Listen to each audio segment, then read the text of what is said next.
Terima kasih. Assalamualaikum warahmatullahi wabarakatuh. Alhamdulillahirabbil alamin. Assalatu wassalamu ala asyrafil anbiya'i wal mursalin Sayyidina wa maulana Muhammadin wa ala alihi wa ashabihi ajma'in, amma ba'du. Yang sangat saya muliakan dan sangat saya hormati Ibu Hajah Suciati Saliman beserta keluarga selaku muassis pendiri dari Masjid Suciati Saliman yang luar biasa ini. Yang saya hormati Bapak Kiai Haji Syamsul Ma'arif, Syamsul Ma'arif selaku Ketua Yayasan Masjid Suciati Saliman yang juga luar biasa perjuangannya, serta kepada seluruh pengurus Fatayat, pengurus PC Fatayat Nahdlatul Ulama Kabupaten Sleman, serta seluruh takmir Masjid Suciati Saliman yang telah bersusah payah sehingga bisa terselenggara kegiatan ini. Semoga kegiatan ini menjadi kegiatan yang penuh barokah, manfaat fid dini wad dunya wal akhirah, dan bisa diteruskan ya untuk kesempatan-kesempatan selanjutnya. Kemudian yang tidak kalah saya sangat banggakan gitu ya, seluruh peserta yang sudah hadir menghadiri kegiatan kali ini, yang mungkin sudah banyak perjuangan yang dilakukan untuk bisa sampai di tempat ini nggih. Mungkin ada yang kagungan putra, yang ada anak ditinggalkan atau mungkin dititipkan kepada suaminya, atau mungkin yang ada kegiatan pamit dulu, atau mungkin dari kantor atau dari tempat bekerja langsung datang ke masjid ini untuk mengikuti kegiatan kali ini. Sungguh sangat luar biasa. Dan tidak lupa kepada tim hadroh yang juga sudah memeriahkan kegiatan kali ini. Niki nggih penyempurna nggih, tanpa tim hadrohnya tidak terbacakan sholawat, lantunan sholawat yang luar biasa, yang suaranya mungkin sudah membuat kita sangat termotivasi untuk segera datang ke majelis ini. Pertama, saya mengajak kepada diri saya dan hadirin sekalian untuk bersyukur kepada Allah Subhanahu wa taala yang telah memberikan rahmat, hidayah dan inayahnya, sehingga pada kesempatan kali ini kita bisa melakukan atau bisa menghadiri ya pertemuan muajahah yang mungkin sudah sangat kita rindu-rindukan. Karena sudah lama ya, mungkin kita hampir 2 tahun tidak banyak menyelenggarakan kegiatan-kegiatan yang bisa bertatap muka langsung seperti ini, ataupun kalau bisa bertatap muka langsung biasanya cukup terbatas. Alhamdulillah pada kali ini kita bisa menyelenggarakan. Semoga kegiatan ini dan seterusnya memang pada hari ini dan seterusnya Allah sudah menghilangkan ya pandemi corona dari muka bumi ini. Amin. Yang kedua, salawat serta salam marilah kita haturkan kepada junjungan kita Nabi Agung Muhammad sallallahu alaihi wasallam. Allahumma sholli ala sayyidina Muhammad, Allahumma sholli alaihi, serta seluruh keluarga beliau, para sahabat, para tabi'in, para tabi'it tabi'in, yang semoga kita semua ini mendapatkan syafaatnya di hari akhir nanti. Amin Allahumma amin. Yang ketiga, memasuki pada materi ya. Materinya itu kemarin waktu saya dihubungi itu judulnya haid gitu ya. Haid kesehatan reproduksi perempuan, tinjauan fikih dan kesehatan. Nah, jadi materi inti pada kali ini itu sebenarnya ada 2. Yang satu itu adalah kesehatan reproduksi itu sendiri, kesehatan reproduksi gitu ya. Terus yang satu lagi itu soal fikih haid atau fikih wanita. Kalau kita bicara soal kesehatan reproduksi, itu tuh ya sebenarnya ada banyak nih kesehatan reproduksi. Kemudian fikih wanita itu juga ada banyak. Tapi kalau kita bicara fikih wanita, cenderungnya ujung-ujungnya itu mesti head gitu ya, mesti masalah head. Padahal sebenarnya fikih wanita itu ada banyak. Ada misalnya membahas soal peran wanita, ada membahas soal mahram ya. Mahram itu orang yang boleh menikah, boleh dinikah atau tidak dinikah ya. Kemudian ada lagi misalnya soal pembagian harta warisan gitu ya. Jadi fikih wanita itu sebenarnya tidak melulu soal haid. Sama kesehatan reproduksi itu juga nek ngomong ke kesehatan reproduksi ngoten nggih. Kula campur basa Jawa. Paham nggih Bu nggih? Bunda-bunda yang cantik ini. Paham nggih? Nyuwun ngapunten. Jadi kalau kita bicara soal soal kesehatan reproduksi, niku nggih cenderung, itu juga cenderung biasanya kita akan menjurus kepada haid. Padahal kesehatan reproduksi juga tidak hanya haid. Kesehatan reproduksi itu juga ada banyak. Ada misalnya terkait dengan kehamilan, persalinan, menyusui, ya kan? Kemudian persiapan kehamilan, persiapan persalinan. Kemudian ada lagi terkait dengan penyakit-penyakit ya, penyakit-penyakit yang berhubungan dengan kesehatan reproduksi juga banyak. Jadi sebenarnya kalau bicara kesehatan reproduksi dan bicara fikih wanita itu tidak melulu tentang haid. Ngoten nggih. Nah, ibu-ibu yang saya banggakan, hadirat yang saya banggakan, kita memang seharusnya sangat berbangga ya pada kesempatan kali ini. Karena pada kesempatan kali ini kita ini sedang berada pada majelis ilmu, gitu, majelis ilmu. Seperti hadis Rasulullah yang berbunyi, Rasulullah pernah ngendika nggih, pernah bersabda, wa qala sallallahu alaihi wasallam, idza marartum bi riyadil jannati farta'u. Qalu ya Rasulullah, wa ma riyadul jannah? Qala majalisul ilmi. Yang artinya Rasulullah pernah ngendika, wa qala sallallahu alaihi wasallam, Rasulullah pernah bersabda, idza marartum bi riyadil jannah farta'u. Apabila Anda itu melewati riyadul jannah farta'u, maka singgahlah. Nonton nggih. Maka singgahlah. Qalu ya Rasulullah, pada bertanya para sahabat, ya Rasulullah, wa ma riyadul jannah? Apa itu riyadul jannah? Apa itu taman surga? Nah, kemudian Rasulullah menjawab, wahia riyadul jannah, atau ada riwayat lain yang mengatakan qala majalisul ilmi. Qala majalisul ilmi. Rasulullah mengatakan bahwa riyadul jannah atau taman surga yang ada di dunia itu adalah majelis ilmu. Jadi kita ini sekarang sedang berada di majelis ilmu, itu berarti sedang berada di riyadul jannah. Berarti sedang berada di taman surga. Nah, subhanallah sekali kan? Nah, makanya jangan ampun disia-siakan nggih. Nek wonten kesempatan tindak wonten majelis ilmu menika, ya memang harus diperjuangkan. Kalau misalnya di rumah sedang ada kegiatan, nggih panjenengan memang kedah menyempatkan diri. Mungkin pamane sing kagungan pesenan utawa kagungan kegiatan napa nggih dikerjakan sebelumnya, biar kalau dicari orang yang mau beli atau pelanggannya niku sampun siap kan ngoten nggih. Menawi kalau yang misalnya tinggal harus pergi ke kantor, ya menyempatkan diri, setelah ke kantor langsung berangkat. Niki besok mungkin akan diperbaiki waktunya ya, biar bisa kalau misalnya orang harus pergi ke kantor niku pulangnya bisa langsung mampir ngoten niku nggih, biar waktunya pas. Niki termasuk juga faedahnya ada hadrohnya. Kalau tadi bener mulai jam 3, yang ke kantor dulu belum bisa sampai ke sini gitu. Nah, jadi fadilahnya, manfaatnya ada tim hadroh. Nah, itu bisa menyemarakkan suasana sehingga kita bisa mulai di jam 4. Ngoten nggih.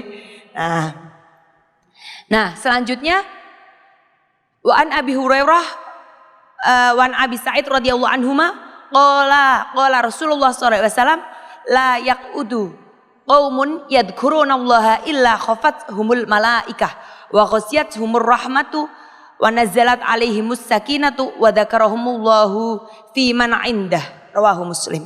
Yang artinya dari Abi Hurairah dan Abi Sa'id radhiyallahu anhuma qala, berdua itu ngendika bahwa qala Rasulullah sallallahu alaihi wasallam, Rasulullah pernah bersabda, la yaqudu qaumun yadhkurunallaha illa khafathumul malaikah. Tidak ada satu kaum yang duduk ya di dalamnya dibaca atau diingat nama Allah, selalu berzikir kepada Allah, illa khafathumul malaikah, tanpa malaikat itu meliputinya atau menaunginya. Nah, dikebai malaikat ngoten lho. Jadi wa ghaziyatuhumur rahmah, dan diselimuti oleh rahmah, wa nazalat alaihimus sakinah, dan diturunkan ketenangan, wa dzakarahumullahu fi man indah, dan Allah menyebut-nyebut nama orang yang selalu berada di majelis zikir, majelis ilmu gitu, itu di depan para malaikat. Jadi nek kita itu hadir di majelis zikir, majelis ilmu, majelis zikir niku bukan berarti yang hanya zikir nggih, termasuk belajar ilmunya Gusti Allah niku termasuk majelis zikir. Karena apa? Karena mengingat Allah, majelis-majelis yang mengingat Allah. Maka nama kita niku diceritakan atau disebutkan oleh Allah di depan para malaikat. Oh, napa mboten seneng banget Bu? Gitu.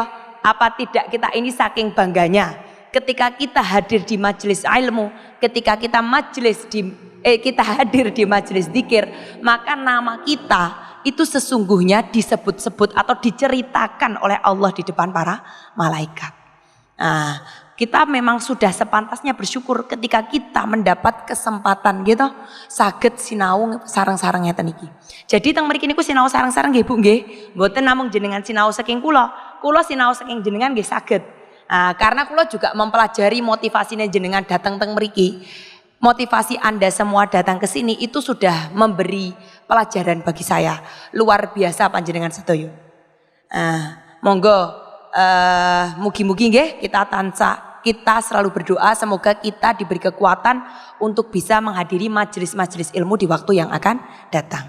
Amin Allahumma amin. Nah, mau balik melih teng materi utama. Materi utama kita tadi soal fikih perempuan dan soal napa niku wau soal kesehatan reproduksi. Memang kesehatan reproduksi ini luas sekali, gitu kata yang mau seperti tadi yang sudah saya sampaikan, bahwa kesehatan reproduksi itu luas sekali dan fikih wanita itu juga luas sekali. Kalau pemahaman soal kesehatan reproduksi itu hanya terkait haid, kemudian fikih wanita itu juga hanya terkait haid, memang berarti kita harus belajar lebih banyak lagi, gitu. Banyak sekali hal-hal yang harus kita perhatikan. Salah satu contohnya, misalnya gejala-gejala penyerta haid, gitu Bu.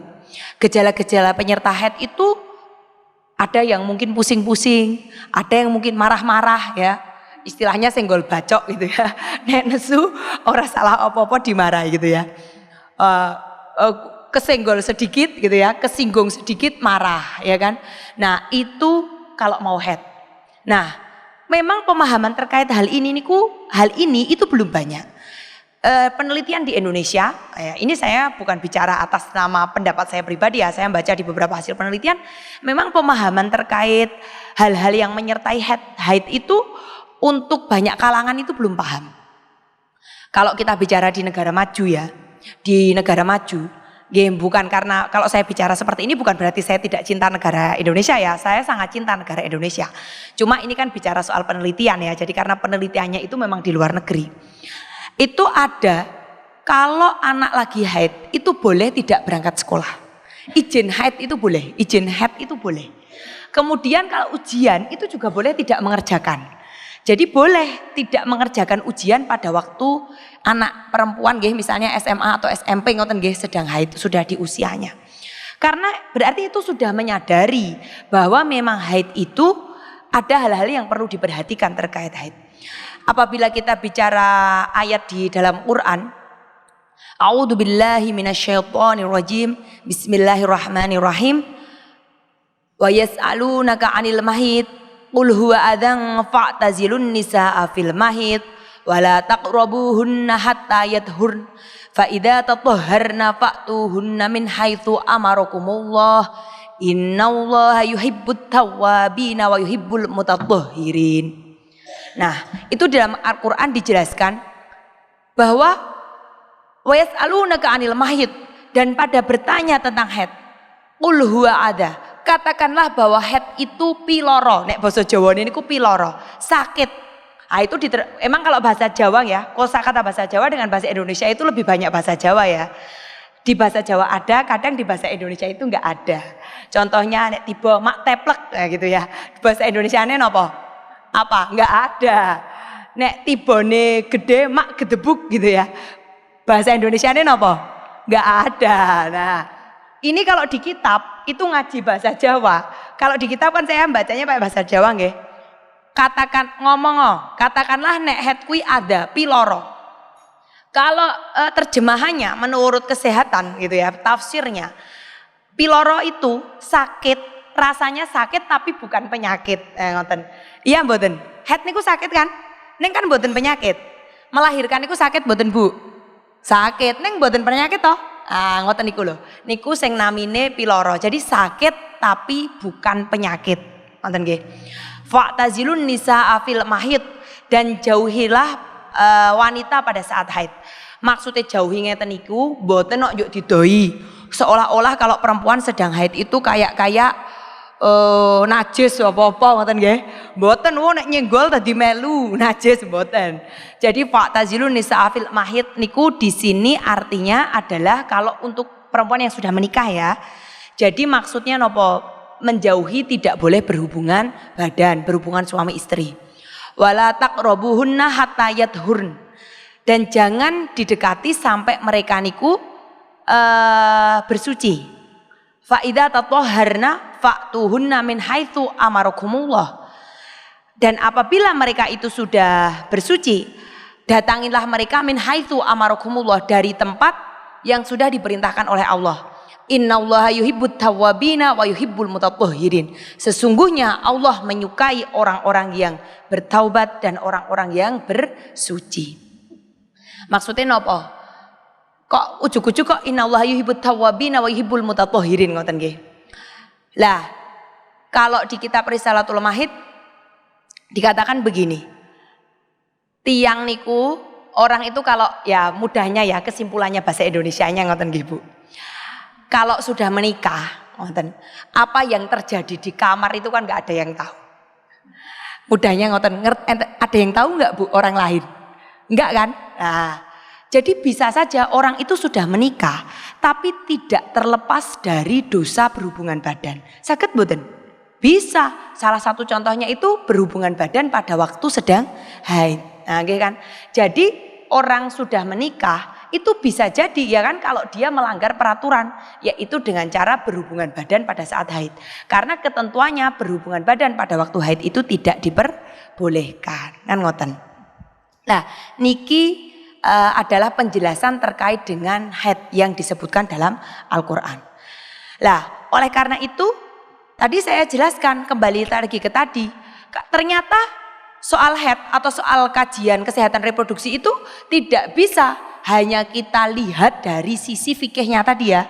Karena ternyata ada hal-hal lain yang harus diperhatikan. Jadi kajian reproduksi atau kajian haid yang sangat beragam tadi itu bisa kita lihat menurut kajian fikihnya. Bisa kita lihat menurut kajian kesehatan, ya kan? Bisa kita lihat menurut kajian psikososial atau psikologis sosialnya tadi. Dan bisa kita lihat juga dari kajian pendidikan. Ya, dari ayat yang tadi, maaf saya lupa mencantumkan itu ayat berapa ya. Daripada saya ngarang ya maksudnya saya nggak sempat ngecek tadi itu hafal ayatnya, saya nggak sempat ngecek itu surat nopo ngoten lho. Mungkin dari audiens ada yang bisa membantu. Mohon maaf, daripada saya ngarang nggih malah dosa kan. Nah itu saya lupa tadi nggak mencantumkan itu Quran surat ayat berapa. Namanya juga manusia gitu Bu, tempat salah dan lupa. Nah kalau kita bicara soal ayat ini,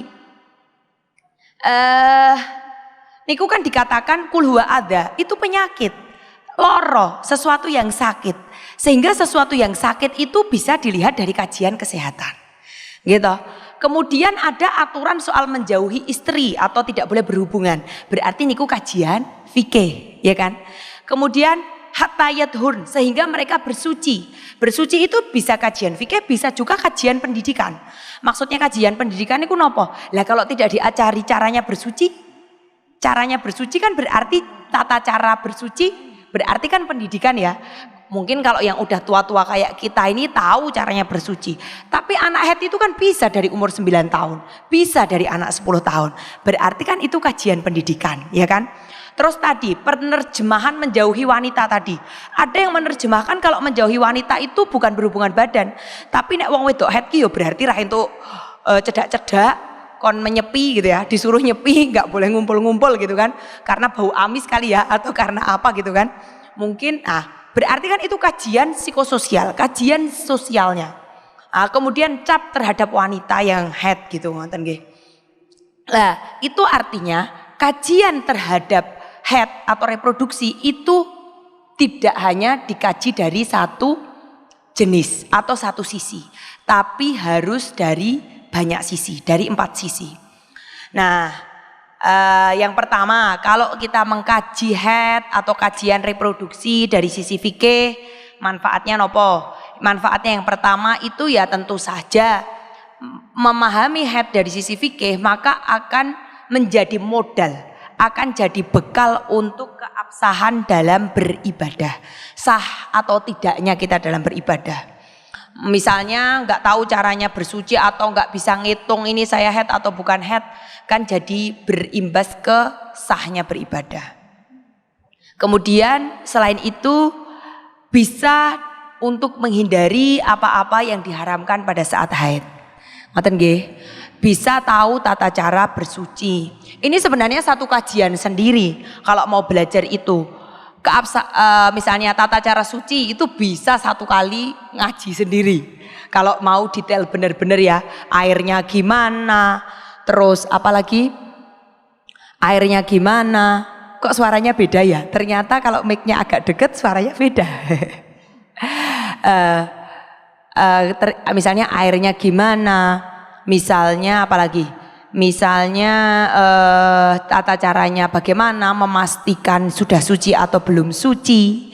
Kemudian bagaimana mengqadha sholatnya kalau yang udah kelewatan. Nah, itu satu tata cara tersendiri, satu kajian tersendiri.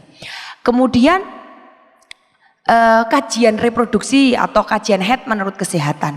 Manfaatnya apa? Manfaatnya yang pertama, kita bisa mengetahui normal atau tidaknya diri kita menurut kesehatan.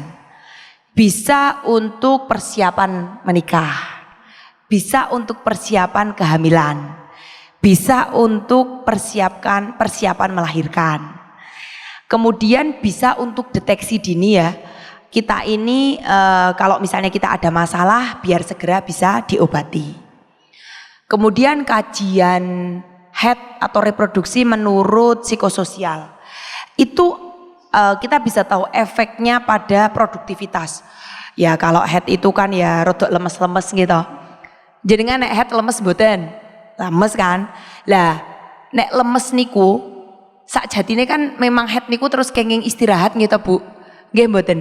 Nek haid niku kenging istirahat, tapi kadang kalau yang pemahamannya kurang, kalau yang suaminya mboten paham nggih, haid yo tetep diken nyuci, tetep diken masak, nek mboten masak mboten diladosi nggih dados jadi marahnya, ya kan? Niku nggih karena belum memahami. Padahal mungkin kalau haid itu hari pertama, hari kedua, hari ketiga niku ibu-ibu niku tepar. Nggih mboten? Iya enggak? Niku. Nah, jadi efeknya secara psikososial. Tapi kalau tidak dipahami terus kita menentang, kita minta dipahamkan, jadi marahnya, jadi perang dunia kelima, nggih. Perang dunia kedua sudah lewat. Jadi marahnya suami misalnya. Nah, niku kan harus dipelajari tersendiri. Kemudian efek secara psikologis. Ada yang marah-marah, ya kan? Kalau haid nggak jelas sebabnya malah marah-marah. Kemudian stigma atau cap, ngoten nggih. Kemudian selanjutnya haid secara pendidikan. Memahami haid ditinjau dari pendidikan itu manfaatnya nanti bisa mengajarkan pada anak sejak dini. Kemudian manfaatnya lagi menempatkan haid ini sebagai kajian. Jadi belajar haid niku memang belajar yang benar, bukan cuma ya wis kok nek wong wedok kan mesti haid ya wis meng karo lewat wae. Nah, kan gitu kan. Nggih mboten. Nah, kan cenderungnya seperti itu toh. Padahal sebenarnya itu kajian tersendiri, itu ilmu tersendiri. Seperti menikah, menikah niku nggih sebenarnya ilmu tersendiri. Tapi kalau orang mboten ngertos, yo kan ku nek wis dadi manten kan wis ngerti dhewe gitu kan, cenderungnya gitu. Nanti kalau udah menikah ngerti dhewe. Padahal ya kalau yang bagus ya itu memang ada pelajarannya, ada pendidikannya, ada pendidikannya. Nah, kemudian ini kita masuk ya. Sebenarnya secara hukum fikih sudah banyak dijelaskan dan banyak dipahami. Namun perspektif kesehatan ini juga penting karena perlu diketahui sehingga lebih mudah dalam menjalankannya. Nah, ini materi pertemuan kali ini saya langsung aja. Jadi hari ini saya mau membahas soal hukum haid dan istihadah menurut fikih, proses haid, gangguan haid menurut kesehatan dan hubungannya dengan kajian fikih, serta cara mengatasi gangguan haid. Nanti kalau ada request lain ya mungkin ke depannya nggih. Soalnya waktunya juga terbatas. Nah, hari ini kita belajar haid menurut fikih nggih. Bisa dilihat mboten? Nggih, bisa kelihatan nggih. Yang pertama, haid menurut fikih itu ada 5 kaidah. Ada 5 kaidah darah haid menurut fikih. 5 aturan. Yang pertama, haid itu adalah darah yang keluar dari kubul atau dari vagina dialami oleh perempuan berumur minimal 9 tahun qamariyah.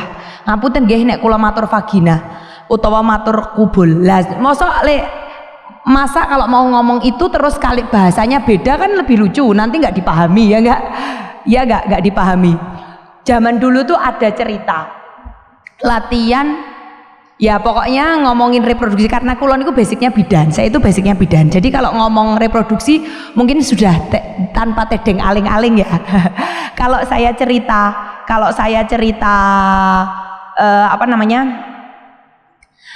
reproduksi kok pakai bahasa-bahasa yang kias, bahasa-bahasa yang disamarkan, saya takutnya itu nggak paham malah jadinya.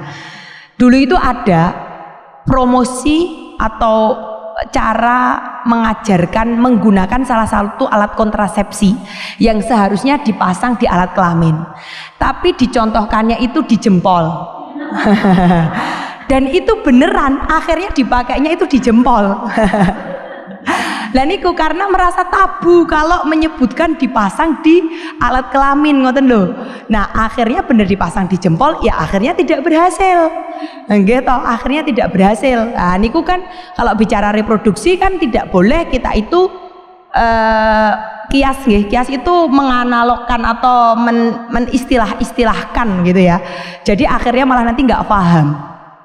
Kalau perempuan niku lubange pinten, Bu? Lubange pinten? 3. Dados mboten kalih nggih, 3. Nek jaler niku kalih, nek perempuan niku 3. Luar biasane niku. Nek perempuan niku yang digunakan untuk berhubungan suami istri dan yang digunakan untuk mengeluarkan darah haid itu sama nggih. Itu beda dengan yang dikeluarkan untuk pipis.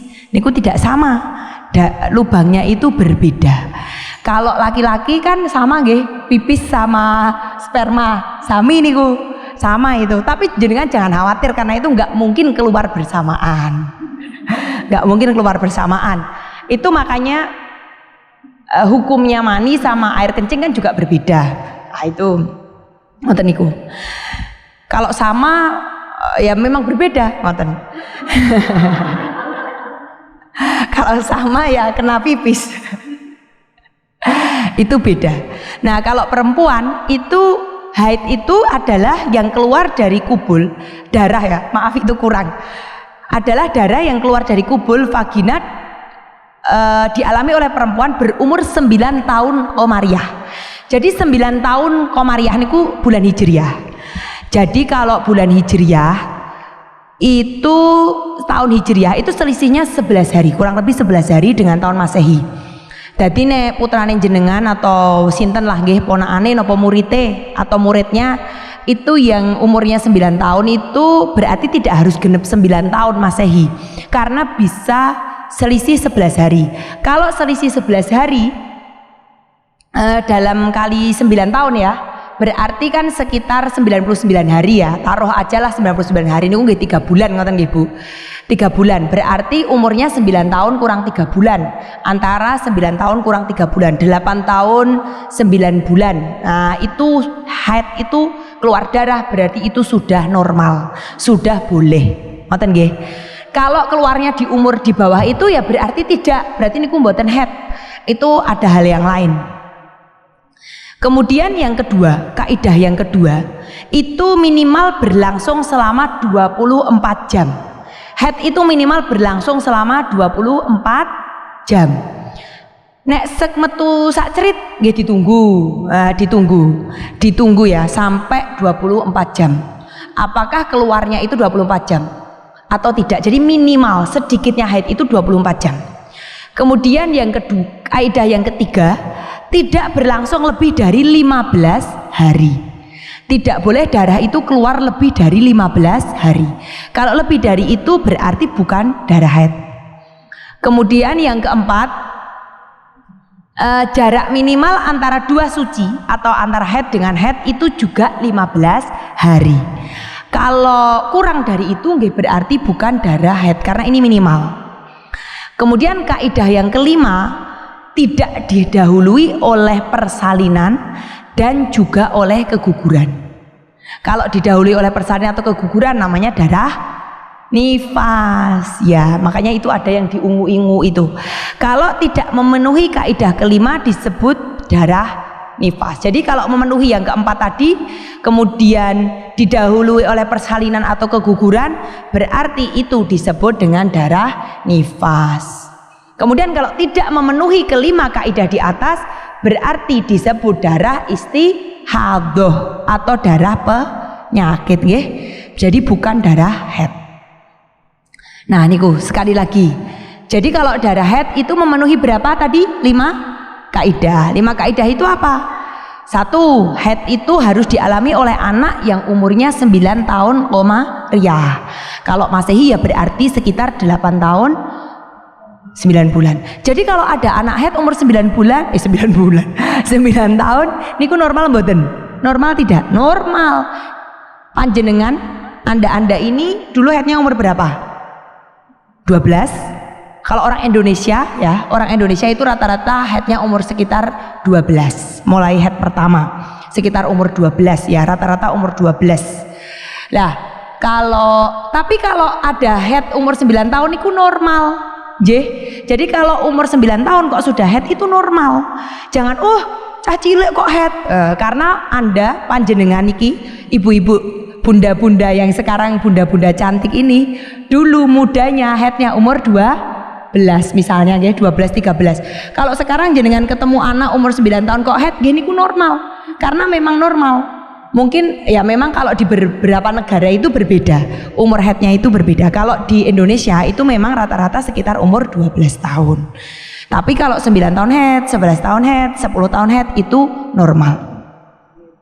Nah, kemudian yang selanjutnya kaidah kedua itu berlangsung minimal 24 jam. Yang ketiga tidak berlangsung lebih dari 15 hari. Yang kaidah keempat jarak antara dua suci ya atau dua haid jaraknya itu adalah 15 hari. Kemudian kaidah yang kelima tidak didahului oleh persalinan atau keguguran. Nah kemudian selanjutnya jika tidak memenuhi kaidah yang kelima berarti niku namine nifas, itu namanya nifas. Kemudian kalau tidak memenuhi kesemuanya berarti istihadhah. Nah wah ini saya memang sengaja milih gambarnya itu spa dan rileks karena sejatinya kalau orang sedang haid itu kita itu bisa santai-santai ya, seharusnya bisa rileks karena kita itu bebas gitu ya, bisa santai. Maksudnya bisa santai itu bisa istirahat dan memang itu boleh, wajar karena fisik kita itu menurun ketika haid itu. Hormon progesteron dan hormon estrogen itu menurun. Ketika perempuan itu kan hormon semangatnya itu dinamanya estrogen dan progesteron yang membuat perempuan itu terengginas gitu ya, yang membuat cewek itu terengginas mboten jenengan? Terengginas itu semangat selalu. Itu hormon. Nah, waktu haid itu hormonnya turun. Jadi seharusnya memang kalau haid niku nggak istirahat mawon. Nek haid bahkan saya baca ya, tapi memang saya bacanya belum terlalu detail. Saya membaca di luar negeri itu ada hukum kalau kejahatan dilakukan oleh wanita, kok wanitanya ini lagi haid itu hukumnya dikurangi. Karena mungkin itu berhubungan dengan ya mungkin dia marah gitu ya, sedang marah, mood ya, berhubungan dengan mood lah, itu artinya sudah sangat memahami kondisi perempuan yang sedang haid. Nah ini di kitab Fathul Qorib dikatakan wa yahrumu bil haidi wan nifasi tamaniyata asya'a, dan diharamkan bagi wanita yang haid dan nifas 8 hal. As-sholatu was-shaumu, salat dan puasa, wa qiraatul Quran dan baca Quran, wa masul mushafi dan dan menyentuh mushaf, wa hamaluhu dan membawa mushaf, wa dukhulul masjid dan masuk ke masjid, wa tawaf dan tawaf, wal wad'i dan berhubungan badan atau berhubungan suami istri ya, wal istimta'u bima baina surrati warrugbati. Dan bersenang-senang antara pusar dan lutut. Dados sing boten kenging sewaktu haid niku pertama adalah salat. Boten kenging salat. Niku rukhsah atau keringanan bagi kita. Artinya kita itu ada waktu. Kita itu bebas, istilahnya ya, bebas ya. Dan niku kan sakit kagem istirahat.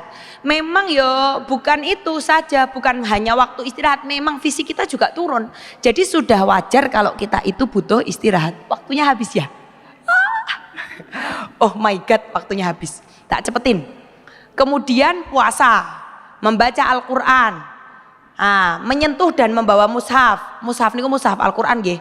Berarti kalau HP ada tulisan Al-Qur'annya harus ditutup. Tulisan Al-Qur'an ya maksudnya ya, jangan ditayangkan gitu. Itu tidak dibaca. Kemudian masuk masjid, kemudian tawaf, berhubungan badan dan istimta bima baina surrah warukbah. Bersenang-senang di antara pusar dan lutut. Ngertos mboten Bu, antara pusar dan lutut? Ngertos nggih? Niku ming merangsang mawon mboten angsal nggih. Nek bahasane niku ngongangke utawa bersenang-senang. Itu tidak boleh karena takutnya ndak kebablasan. Niki mawon ajeng bahas istihadah. Baru aja kurang 5 menit. Aduh. Oh, dilanjut pertanyaan. Ya, kalau istihadah itu jelas ya, bahwa darah itu keluar lebih dari 15 hari atau belum ada 15 hari suci darah sudah keluar. Niku secara fikih nopo? Tidak berlaku larangan haid. Kalau sholat, wudunya hanya untuk 1 kali sholat wajib. Kemudian wudunya harus sudah masuk waktu sholat. Jadi misalnya ajeng sholat asar pun manjing sholat asar baru boleh wudu. Kemudian sewaktu sholat harus suci dari darah. Jadi ya pembalutnya ganti dengan yang baru gitu loh, harus suci. Kemudian harus nyumpel bahasanya nopo nggih. Nyumpel, menyumbat vaginanya agar tidak menetes darah haidnya itu tidak netes ya. Jadi bahasa sing gampang niku nyumpel nggih. Disumpeli ya. Nah ini sekarang haid dalam perspektif kesehatan. Wah, baru aja masuk ini. Organ tubuh yang berfungsi pada proses haid itu ada 2 sebenarnya. Secara garis besar ada 2, yaitu otak dan rahim. Nah, otak itu yang memerintahkan hormon-hormon untuk membuat rahim itu mengeluarkan sel telur dan melakukan proses haid. Itulah kenapa kalau kita stres kok kadang haidnya jadi terlambat, karena otak itu juga berperan dalam proses haid. Kalau kita stres itu kenapa kok headnya jadi banter atau headnya malah jadi terlambat? Ngoten niku nggih. Nah, di sini ini ada sel telur, niki mengeluarkan telur. Kemudian di sini ini ada lapisan dinding rahim. Ini waktu sel telur ini matang, lapisan dinding rahim ini juga menebal. Nah, jadi jenengan niku gadah ndok, Bu. Ndok jenenge nggih. Sel telur niku persis kaya telur ayam niko. Persis seperti telur ayam kalau jenengan mau lihat, cuma kecil sekali. Kalau telur kita harus dilihat pakai mikroskop, kalau telur ayam tidak. Persis ngoten niku. Nggih to. Lah itu kalau sudah keluar dari niki namanya indung telur atau tempatnya sel telur, keluar di sini di lapisan rahim. Nah, dia akan jalan-jalan ke sini. Nek ada sperma masuk jadi bayi, akhirnya tidak jadi haid. Kalau nggak ada sperma masuk, lah niki luruh sedoyo, lepas semuanya jadi haid. Jadi haid niku bukan darah kotor yang keluar dari seluruh tubuh. Haid itu ya hanya darah dari sini ini. Mboten njuk jarene nek ora haid terus darahnya metu saking pundi ngoten nggih. Jenengan nate mireng pernah dengar keluar dari pori-pori? Enggak itu. Karena darah haid itu hanya dari sini. Hanya dari situ, tidak ada darah haid itu dari tempat lain. Karena darah haid itu sebenarnya hanyalah luruhan dinding rahim niki, nonton lho. Hanya kalau misalnya tidak terjadi pembuahan, kan tidak ada bayi, jadi dinding rahimnya itu mengelupas, meluruh. Ngoten. Nah, niki hubungannya kali fikih. Pun Mbak niki kula setunggal tok. Nah, niki ini pertama tadi ya, prosesnya ada 3, pematangan sel telur. Nah, pematangan sel telur niki bersamaan dengan pematangan lapisan rahim tadi. Ini yang hijau sama yang hijau ya. Jadi butuh waktunya sekitar 14 sampai 18 hari. Kemudian lanjut ke nomor 2 yang ungu niki. Yang ungu ini pelepasan sel telur. Butuh waktunya sekitar beberapa jam sampai 1 hari. Nah, kalau ada pembuahan ya jadi bayi. Kalau nggak ada pembuahan berarti jadi haid. Nah ini haid ini yang pink ini akhirnya luruh sehingga menjadi haid. Ini butuh waktu 3 sampai 8 hari. Nah waktu suci ini ku niki Bu, yang hijau sama yang ungu. Butuh 14 hari dan butuh 1 hari untuk pelepasan sel telur. Itulah kenapa kok suci ini ku minimal 15 hari. Karena memang prosesnya seperti itu. Sehingga suci nyambung toh antara fikih kali kesehatan. Kenapa kok suci itu 15 hari minimal? Karena kalau tidak 15 hari berarti tidak melewati fase ini. Berarti mboten normal, berarti mboten mateng, berarti pembentukan dinding rahimnya juga belum sempurna, pun metu, pun luruh. Nah, berarti ada masalah lain gitu nggih. Nah, masalah penyebabnya macam-macam gangguan, katanya waktunya sudah habis. Semoga nanti bisa ini masalah yang lain ya, soal macam gangguan haid. Pripun? Ajeng dilanjutkan? Tapi waktunya habis niku. Sampai jam 5. Oke. Jadi macam gangguan haid itu ada 4. Nah, hubungannya dengan tadi. Yang pertama itu tidak haid. Tidak haid itu dikatakan tidak normal itu jika lebih dari 6 bulan lek mboten haid. Dan tidak hamil loh. Tidak hamil dan tidak haid kok lebih dari 6 bulan. Nek hamil nggih wajar, memang hamil pasti tidak haid. Tidak haid lebih dari 6 bulan. Niku penyebabnya biasanya kegemukan. Nah, kemudian yang kedua malah terlalu kurus. Nah, terlalu kurus atau terlalu gemuk niku sama-sama tidak haid. Kemudian ada lagi stres, seperti tadi yang saya jelaskan. Stres itu menyebabkan seluruh gangguan haid. Karena haid itu normalnya kerja rahim itu diperintah oleh otak. Nek otak ini ku stres, gitu. Otaknya itu stres ya pasti haidnya itu juga tidak lancar karena rahimnya juga tidak bekerja dengan baik. Kemudian hormonal, ada masalah hormonal, kemudian ada penyakit infeksi dan mungkin ada kelainan bawaan itu nggih atau ada kelainan, maksudnya nggak harus bawaan ya, ada kelainan baik bawaan maupun bukan bawaan. Misalnya ada miom, misalnya ada kista, ya kan? Misalnya ada apa itu menyebabkan seluruh gangguan haid. Kemudian yang selanjutnya itu ada disebut dengan metroragi kalau bahasa ini. Intinya haidnya itu banyak, lebih dari 100 cc per hari. Kalau pembalut itu kan hanya sekitar 10 sampai 15 cc. Jadi lek ganti pembalut itu sampai 6 kali, 7 kali sehari itu. Kok berlangsung sampai berhari-hari? Itu mboten normal. Itu tidak normal. Nah, itu biasanya malah penyebabnya niku anemia, penyebabnya itu kurang darah. Kok bisa kurang darah malah darahnya keluar banyak? Karena darahnya nggak kental.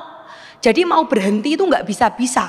Metu terus karena darahnya itu cair. Nah, kemudian ada faktor hormonal. Dan ini tadi saya sebenarnya mau ngedit ini tapi terlanjur laptopnya salah dibawa ke sini. Ya sama dengan yang sebelumnya.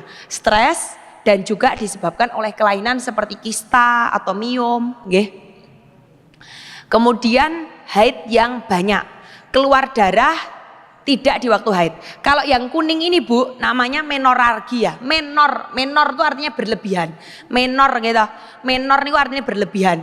Jadi nek sing darahe metune kathah niku jenenge menor. Ah, ngoten nggih nek basa medisnya jenenge menorargi. Darahnya itu keluarnya banyak. Niki tidak berhubungan dengan lamanya, hanya berhubungan dengan jumlah. Darah ini ku kathah. Lah nek sing niki metrorargi ini berhubungan dengan lama, meskipun sedikit tapi terus menerus lebih dari 15 hari atau belum suci 15 hari sudah keluar lagi. Itu penyebabnya hormonal dan stres pikiran biasanya. Kalau ini jarang disebabkan oleh kelainan. Nah, kalau kelainan itu biasanya dua ini.